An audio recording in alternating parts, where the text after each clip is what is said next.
And then there was somebody else who talked about lack of sex. When somebody starves you. It was midnight. And she says, now I know why I felt so bad, because that's sexual abuse. You only call rape a sexual abuse or a, molestation or whatever. But when you're a husband and wife, you're not going anywhere else getting it. And the other person is starving you. They might be doing it, whatever. In a good relationship, you should always feel loved. It's not like when you'll get a good grade or when you'll cook well or when you this. You should always feel good. And you should feel safe. Like when they say, I'm coming home, it's not like coming home to a building. You're coming home to that relationship where you feel safe. You come home and breathe. You come home from hard work or from a struggle or whatever, or even a hard run. You come home and somebody's going to say, how are you? I'm not always for divorce. Of course, you should always try and make it work. But if you've tried, you have to try to fix it. But if you cannot fix it, then you have to get out of it. Men also suffer. Men do get to be a victim. And women are, there are some women who are perpetrators. Actually, one story that didn't make it in the book, throughout the whole interview, because when we started, she was the victim. And towards the end of it, she said it herself. I think I'm the perpetrator. What is abuse? People don't understand that. Abuse is anything that makes you feel bad about yourself. Keeps you closed in. It doesn't let you speak up. It doesn't let you tell what you're feeling. If you have to hold back and you have to feel bad, that's not a good relationship. And if somebody is making you feel like that, that's an abuser and you are a victim. And that's actually where this book came from, because I just poured my heart out. And I was like, I do not want to live that life again. So at the end of it, I was like, okay, I'm getting a divorce. I'm being free. But now what? I don't know. I've never lived free. It was my father's control. Then it was my husband's control. And then actually when I was writing the book, my sons are the ones who told me, write from your heart. Don't be afraid. Otherwise it won't be true. That gave me so much freedom to just write. I think universe starts working with you when you want to do something. And I want to reach out to as many people, as many women, as many girls that I can. Nobody should be hitting anybody, to learn what the good normal is. And don't be afraid of speaking up what you feel. Don't keep it in. It's always your time.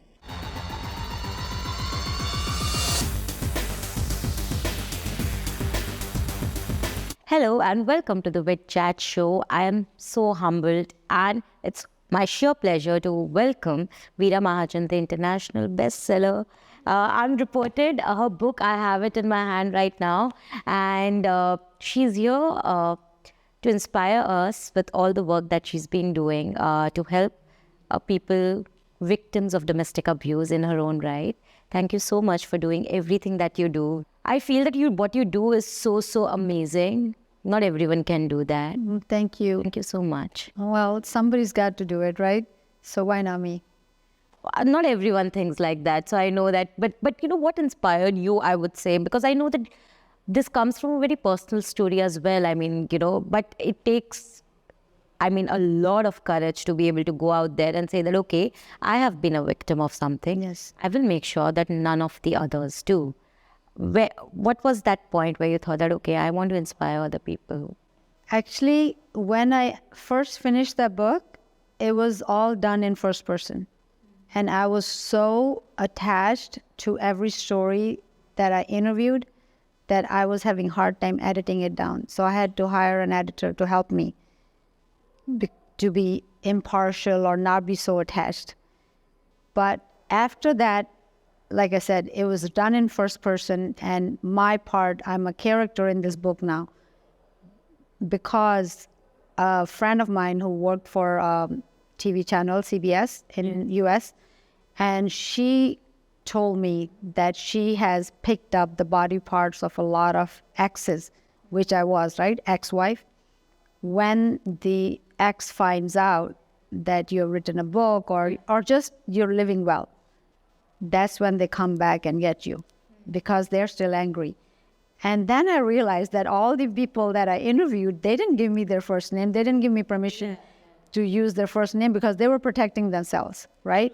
They're telling the story, they're helping, they agreed to let me share their stories to help other people, because I told them I'm writing this book so I can help someone else's journey to be easier and faster, right? Like I struggled 23 years, right? And before that with my father's.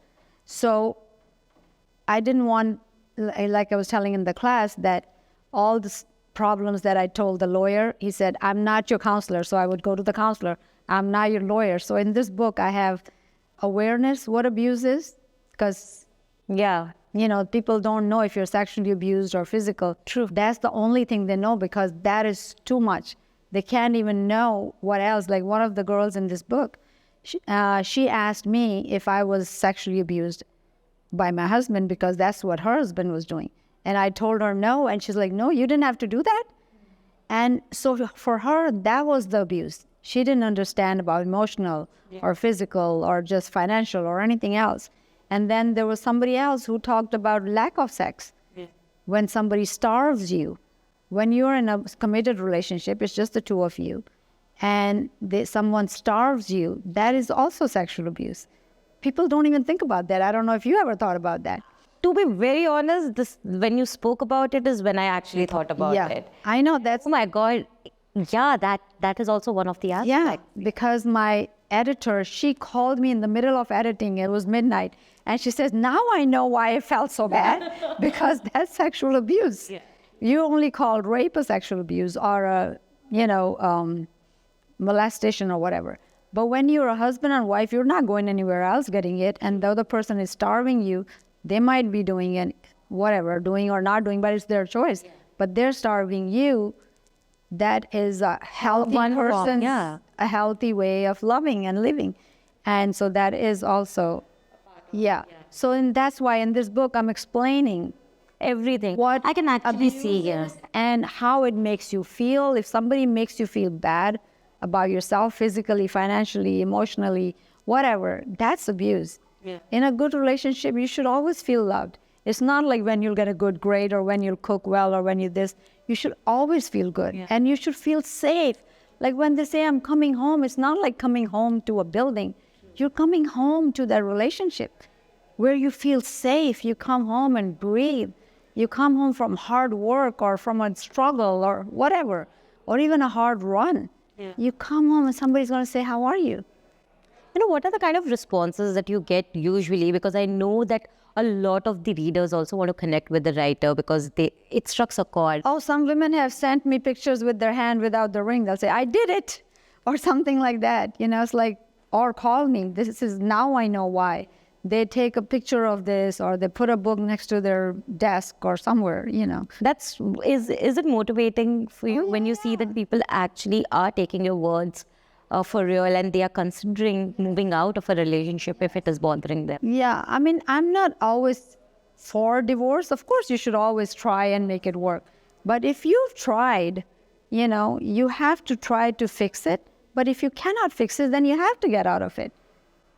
What are the challenges that you face when you're sort of coming together and putting a book like this, which is like a template into explaining exactly what this is, what that is, taking inspirations and telling stories of people you have communicated with? What are the two major challenges that you face? Because I know this is not easy. To get people to open up about their abuse is the most challenging part. Actually, it's the other way around. Really? When I interviewed one person, they would say, can I hold you? Can I touch you? I felt like I'm not a god, or I'm just, I'm doing it for my freedom. Because I started writing this book when I was almost getting divorced. We were almost to the end. And I'm like, I don't want to end my life and then she got divorced. That's not my goal. I don't want to live like this again. So I'm learning from somebody who's already done that before. So I don't make the same mistakes. I'm not like a person, I know it all. I am always learning. So I wanted to learn from people, but they were getting validated. Their stories were getting validated. Yeah. And then all the people that I interviewed, it's not like I had some list of people. It was always from one person to the next to next. It was referrals. Oh, love. And they're like, go talk to her. She's going to want to talk to you. I have a few men in this because there are some really horrible angry women who actually beat men too, physically also. And of course, withholding sex, they think I have a headache every day. They don't have a headache every day. They're just showing their anger, right? But if you're doing once in a while, it's fine. But if you're doing it every day, then it gets into the sexual abuse. But the thing is, men also suffer.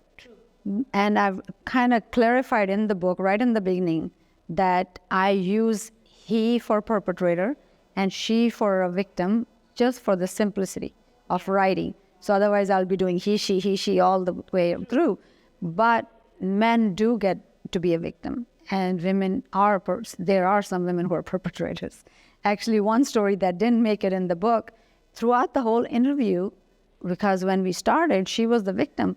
And towards the end of it, she said it herself. I think I'm the perpetrator. She's saying I'm the abuser. I imagine the conversation must have been so deep for her to sort of understand herself. Yeah, at least it was good for her to realize that. By that time, she had already done the divorce, but she had told her husband or ex-husband that, I mean, among other things, one of the things that she said which made her realize she could have been the abuser, she's told the guy that I don't want to have children with you because they could turn out to be like you. Yeah. How harsh is that to tell a man that you're that bad that I don't want my child to be like you? So I think when she said that, she realized the kind of things, that was not the only thing, obviously, the kind of things that she was saying, belittling him. And that was abuse. But you know, because you also teach people and you educate them about this entire cause of yours, I want to understand what are the two questions that, or a myth about this entire situation, or about people not understanding the real, the meaning behind being a victim or being a sexual assault victim sometimes, or just like, you know, this is such a broad space that you can't just put it in one letter or one word. I want to understand two questions which you always get asked, and you're just like, you know, it mind boggles you sometimes, and this is the most basic thing, but it is unfortunate that most people don't understand this. Yeah, it's like today we asked a question in the class too, that what is abuse? People don't understand that. Abuse is anything that makes you feel bad about yourself, keeps you closed in. It doesn't let you speak up. It doesn't let you tell what you're feeling. If you have to hold back and you have to feel bad, that's not a good relationship. And if somebody is making you feel like that, that's an abuser and you are a victim. But the thing is, you will always stay a victim if that's your nature, to not speak up, right? Even if you lose one person, or your mother or father or friend or clergy can come and say, stop this, and they separated you. But if that's your nature to be a victim, you'll always find a perpetrator. Because in the cycle of abuse, there's a victim and there's a perpetrator. If the victim is always there, you will find another perpetrator. You have to remove the victim. So that's why my formula in this book, you'll see, learning to live, L-I-V-E, is Saw that. love yourself, insist on. I think it's in the very beginning itself. Yes, and victory over victim syndrome is the most important thing. But you know, it's not always easy. I know that it must have been difficult for you to sometimes Took me communicate. 23 years, yes. It was hard.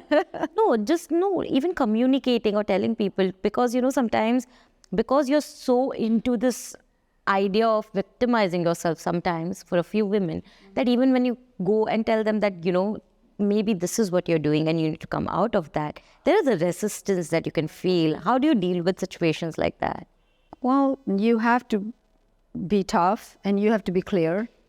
Sometimes gentleness or trying to, then you're letting them be a victim. If you say it's okay, sometimes it's okay. No, it's not okay. You have to get out. Because, you know, just like diaper training, I always give that example. Once you say, I'm going to diaper train this baby, you cannot put the diaper back on. Otherwise, you're confusing the damn kid, you know? I don't know if I should use the word, but that's what it is. No, but right? Yeah, I get one day you have a diaper on, one day you don't have a diaper on. Kid doesn't know what to do, right? He's going to poop in your regular pants, right? So once you do, yes, you go through the hard work. You have to run after him, make sure he goes to the toilet, but that's the only way he's going to die. Yeah, true. I agree. And also one of the comments that I was just reading here on the book, Uh, it's kind of very inspiring in ways because the book actually got a man to sort of understand where he was going wrong. Sometimes the slightest in your daily activities can be bothersome to the woman as well. Do you get all these comments a lot? Oh, yeah. My physical therapist, he bought my book. And then next week I went and he bought 5 more books to give it to his friends. He says, now I know why my wife hates me. Because he figured out the things that he was doing, how he was treating her. That's the whole purpose behind writing the book and making sure that it reaches a lot of people as well so that they can understand what all of this is all about, right? But do you see a difference in the way, do you feel that women, because you stay in US a lot more, right? Do you see their understanding of abuse is much more, are they willing to talk about abuse a lot more than in India? Because in India, it is still a taboo. Of course, we are moving on from that and we're trying to open up, but I think there's still a long way to go. Do you see that change? Because you've seen it in both the world. People are willing to talk about it, but again, how you talk about it. Right. Are you talking about to get out of it or are you talking about to complain? You know, women talk about 2 other women complaining, and I don't like to complain. If you're going to do something about it, at least now I know. You know, if you're complaining, then do something about it. Even in the other world, right? Not just the abuse. If you're going to complain about something, then get involved. Make a change. Otherwise, what's the point of complaining? You know, you're just wasting your time. So this is what you have done. Rather than complaining, you came out with a solution so that you can help other people. But what more? What next? Because you are trying at your level best, right, to educate women and men, talk to them about this. But how do you want to sort of expand this more? Well, I talk about it, I write about it, and I'm making a film about it, same subject. And so I'm trying to take it to the next bigger medium. Supposed to be on Netflix, is it? The film? The book? The film? No, I am still making it. Okay. I have written a script. I have a financer. It took a while to find him. But now, hopefully, I think next April we'll start shooting. Okay. So that's the way ahead now. Are you also planning on writing more books perhaps to help? Yeah, I should write another one. You should, definitely. I mean, are on the same subject because my happy chapter, I haven't written my happy chapter yet. Definitely. We need to hear the happy chapter as well once you I'm living my happy chapter, so I need to write about all of those hurdles and your experience. Yeah. For sure. And also, the more you talk about it, the more I walk with the book. I think I'm becoming a little more aware, more open, less fearful. So I started to tell you earlier, when I started the book, it was done in first person, and I was so emotional, not only attached to the other stories, but also to mine. It's like I went through all this. It has to have a meaning.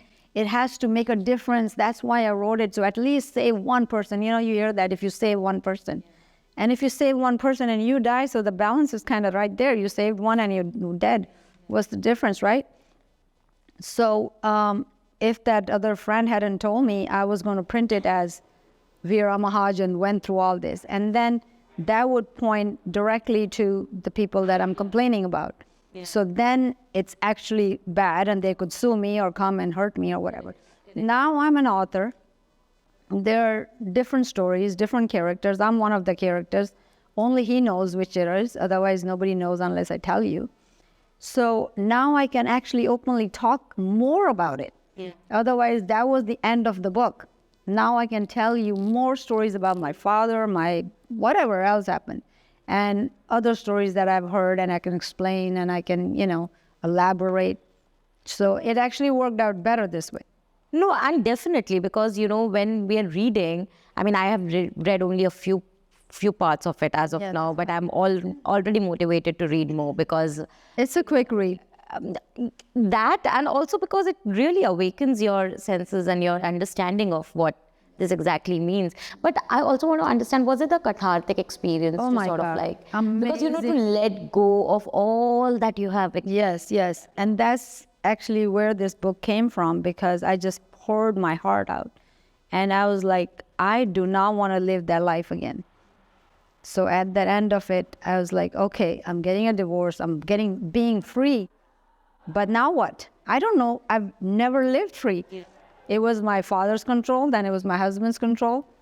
I've never made decisions completely freely. Like today, just 3 weeks ago, I got invited to come here. And I didn't have to ask anybody. It's like if I decide to go, I mean, I just came yesterday and I'm leaving tomorrow.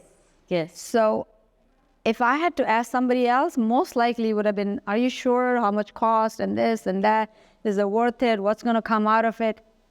But I wanted to do it and I did it because it's my choice, right? And that's where everybody should be. It should be your choice. I mean, if you want to share, what was that moment when you thought that, okay, I need to take the reins of my life in my hand? Enough of others deciding for me. Yeah, that's the other thing. When people make that decision, it's not like that was the worst day and they can't have it anymore. It has to be the perfect fit of time and what happened and space and your mindset. Everything has to be that perfect fit for the change to happen. What was that for you? Do you My son was, I write in the book too, and that's how you tell, that's my story. And he was almost 18. He was not 18 yet, and I was waiting for the day my son will be 18 and I could leave. Because at 18, you're not in the custody battle, right? Then it's up to the kid where he lives or be adult and live on their own. So I had been waiting 14 years for that day. I wanted to leave when he was 4, but he started threatening me, I'll take your kids away. And I'm like, okay, if he takes my kids away, what will happen? Even if he takes one, which one would I lose? I had 2 boys, right? He was almost 18 and he had already started school and he came home and we had come back from a vacation. And my ex was hitting him with a shoe. You know, like boys, they wear these colorful basketball shoes. Yeah. And that shoe he was hitting him on his face with the shoe. That image was just etched in my head. And I was like, that's it. Yeah. I can't do this anymore. When is my son going to be a man? When this almost a man, if nobody lets him grow to be a man, I can't do this. How proud are they to see you sort of, take the baton in your hand and change the world in your own way when they see you, because they've seen you on the other end as well, in ways. I was weakened because of them, and I stayed 14 years, but they also gave me the strength to leave. And then actually when I was writing the book, my sons are the ones who told me, write from your heart, don't be afraid, otherwise it won't be true.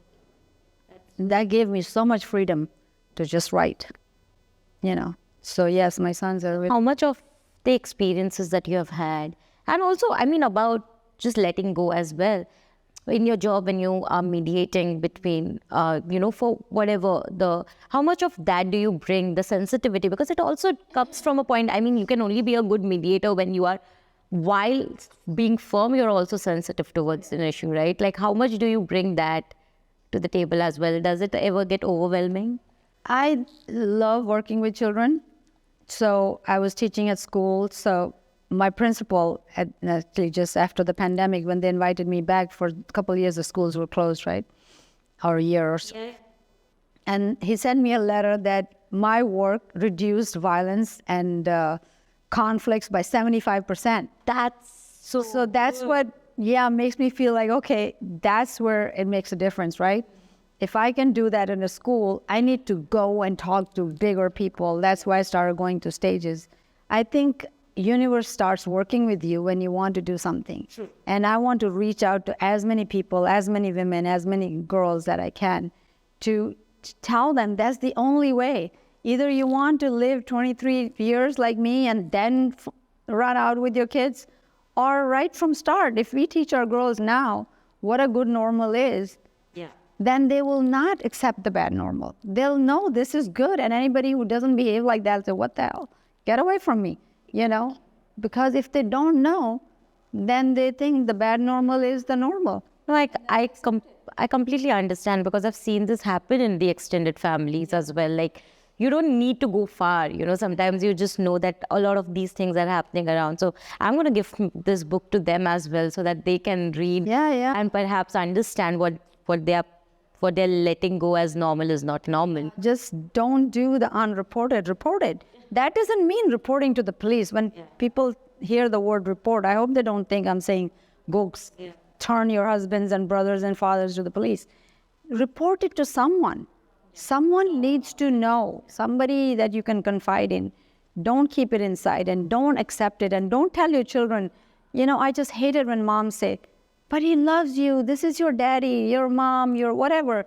This is how it is. It's not how it is. This is not how it should be. Nobody should be hitting anybody. There should not be the shoe on their son's face, And I was like, no, I cannot do this. And that's the first time I told my ex, I can't do this. I've been thinking of leaving you. Yeah. And he thought I've been thinking of leaving him from the last fight. He didn't realize for 14 years I'd been thinking of leaving him. I was waiting for my son to be 18, So this is not right, and you should never say, it's okay, he loves you, but he loves you. No, he doesn't. That's not love. That's not love. And if it's love, then hitting still just should not be there. So what is that one advice if you want to give to someone who may or may not be battling it at this moment, but if you had an advice for the young people out there, what would that be? To learn what the good normal is. And don't be afraid of speaking up what you feel. Don't keep it in. It's always your time. People wait for the right time. It's always your time. You have to speak up, Yeah, I love that. It's always your time on that note. Thank you so much. I'm waiting for another book of yours because hopefully this is going to inspire a lot many, but we also want to know what happy, what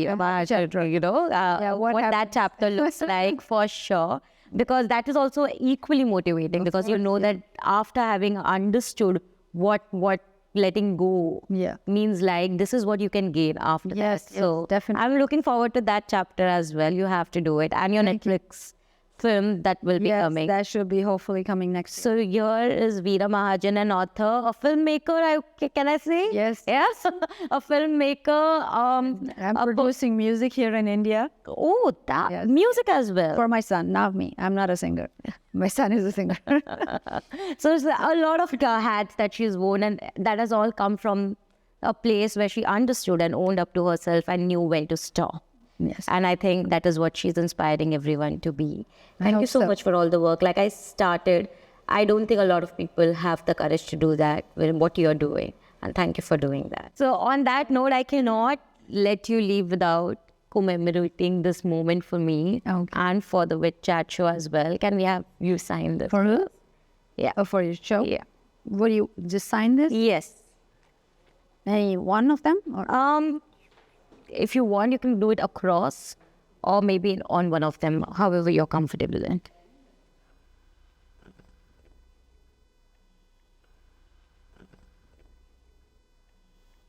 That's that.